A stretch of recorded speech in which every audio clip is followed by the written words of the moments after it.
Everybody doing? Good. It's good to see such a good, big, full room. And it seems like I've been gone for so long. It's like, who are all these people? You know, had a lot of vacation time. That was fun. So thanks to my backup brokers.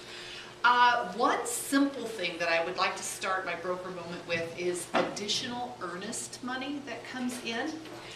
Everybody knows how to turn earnest money in, right? It's the earnest money, it's a copy of it, it's the first page. Well, sometimes when you have additional earnest money, you repeat that process. And what do you think might happen when you repeat that process?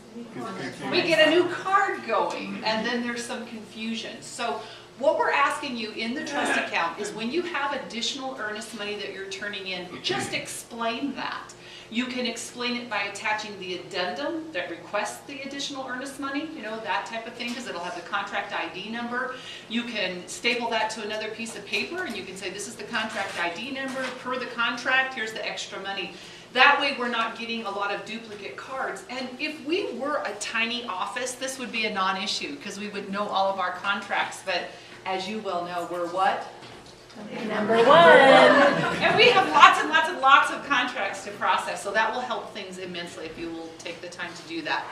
So the next thing I want to talk about is, I'm not even sure how to start this because in a way I could get really emotional when I tell you this next piece because I'm taking it very personally, but I'm going to invite you for a moment to share my world and what happened last week.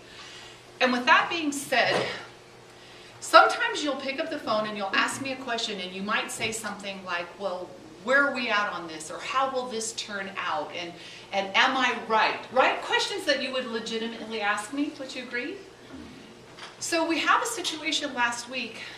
4 attorneys are involved. And none of them agree on anything. That's the picture. That's the picture of the gray world that I can live in and that ultimately affects you because you would like someone to just say, I'm right, right? 2 attorneys taking the same document, completely separate, different interpretations, both demanding I am right, you do what I say or else, you do what I say or else. So that happens sometimes. So here's the education that I want you to have today in regards to your listing agreements. When you fill out your listing agreements, and there is a section right here about an early termination, and you keep writing 0,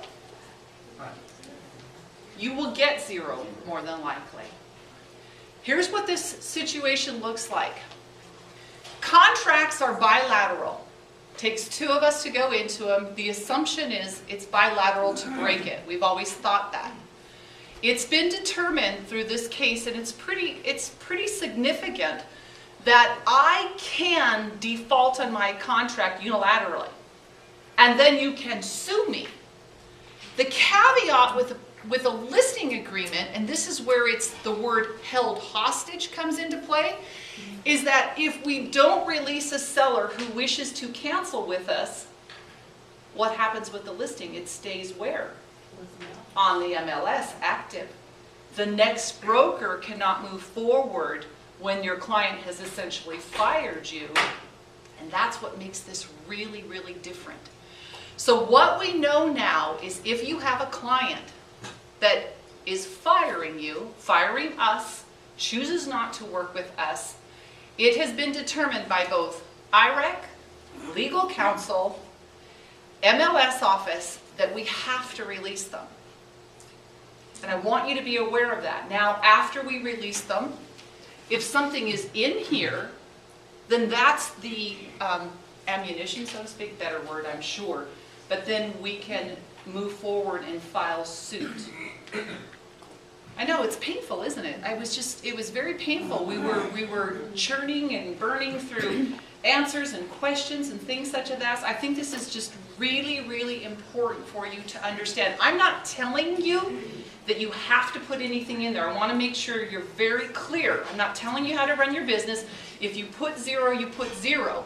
But when a seller demands to be released from their listing, They're defaulting, and we know that, but we must remove it from the MLS, and that's what I want you to be aware of. Yes, Stacy? Can I ask why the real estate agent wouldn't want to release the listing? I mean, my business. Just basically because it was very large. It's not a simple one. It was very large, and it was very much commissions at hand, where are we at, many clients, things like that. So it was bigger than just one client, because many of you know, Eric and I have always said the same thing. We don't choose to hold anybody hostage. I hate that word, but if someone doesn't want to work with us, we believe it's best to release them. However, this was a really big deal, and we spent almost three full days dealing with this.